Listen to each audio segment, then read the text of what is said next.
সবাইকে জানাই good evening. 2024 প্রায় শেষ হতেই চলল। ভালোয় মন্দয় মিশিয়ে কিভাবে যে একটা গোটা বছর কাটিয়ে ফেললাম এখনও ফিলই করতে পারছি না। 2024 শেষ হতে হাতে মাত্র আর কয়েকটা দিন বাকি। বছরের সমস্ত খারাপগুলোকে মুছে দিয়ে ভালোগুলোকে আঁকড়ে ধরে নিয়ে শেষের কয়েকটা দিন এনজয় করতে আমরা আজ বেরিয়ে পড়েছি। কারণ কথায় আছে, যার শেষ ভালো তার সব ভালো।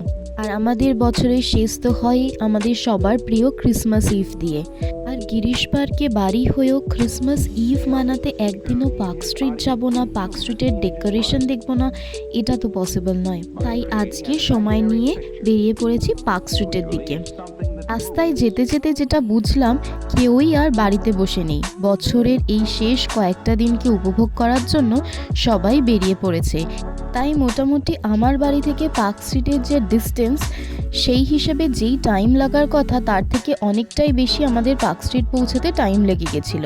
কিন্তু আমরা তো সবাই জানি সবার কা ফল মিঠা হতা হ্যায়। এতটা জ্যাম পেরিয়ে পার্ক স্ট্রিটে এসে এত সুন্দর লাইটিং ডেকোরেশন দেখলাম, মনটা ভালো হয়ে গেল। তাই তো সবাই বলবে এ তো প্রত্যেক বছরই হয়, নতুন আর কি আছে, এত ভিড় ঠেলে কষ্ট করে পার্ক স্ট্রিটে যাওয়ার কি দরকার। আমাদের 12 মাসের 13 পার্বণ, কিন্তু 13টা পার্বণই 13 রকমের। তাই প্রত্যেকটা ইভেন্টকে আলাদা আলাদা করে এনজয় করার জন্য বাড়িতে বসে না থেকে আমার মনে হয় একটু সময় করে বেরিয়ে পড়াটাই বেশি বুদ্ধিমানের কাজ।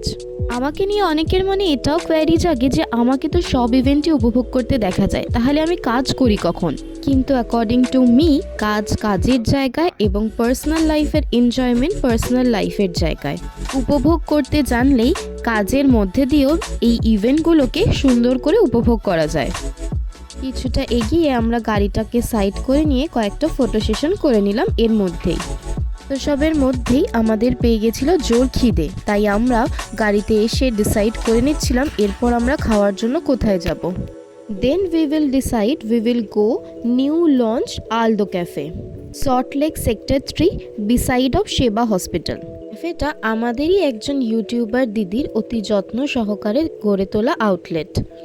তোমরা দেখতেই পাচ্ছ ক্যাফের বাইরেটাও কি সুন্দরভাবে ওয়েল ডেকোরেটেড, আর তার সাথে বাইরেও খুব সুন্দর সিটিং অ্যারেঞ্জমেন্টও ছিল। এবার চলো তোমাদের সাথে শেয়ার করে নিই ক্যাফে আলদোর ইনহাউস ডেকোরেশনটা। সত্যি কথা বলতে ক্যাফে আলদোর ডেকোরেশন এক একটা কর্নার আমার খুবই পছন্দ হয়েছে। অ্যাকচুয়ালি ক্যাফেটা ছিল খুবই সিম্পল, প্লেন এবং ভেরি সুদিং। এবার চলো বলি ক্যাফে আলদোর খাবারের কথা। আমরা নিয়েছিলাম fish and chips, garlic sweet corn soup, তার সাথে দুটো গার্লিক ব্রেডও দেওয়া হয়েছিল। আর নিয়েছিলাম আমার most favourite sizzling hazelnut brownie with ice cream. তোমরা দেখেই হয়তো বুঝতে পারছো ডেজার্টটা ঠিক কতটা টেম্পটিং ছিল, আর খেতেও ছিল অসাধারণ।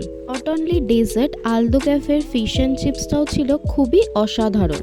2024 যেমন আমাকে অনেকগুলো খারাপ দিন দিয়েছে, তেমনই অনেকগুলো ভালো দিনও দিয়েছে। তার মধ্যে আজকের বিকেলটা আমি মনে রাখবো। সবাইকে জানাই আজকের মতো টাটা। সবাই খুব ভালো থেকো, সুস্থ থেকো, কারণ খুব তাড়াতাড়ি আমাদের লিস্টে একটা নতুন বছর অ্যাড হতে চলেছে।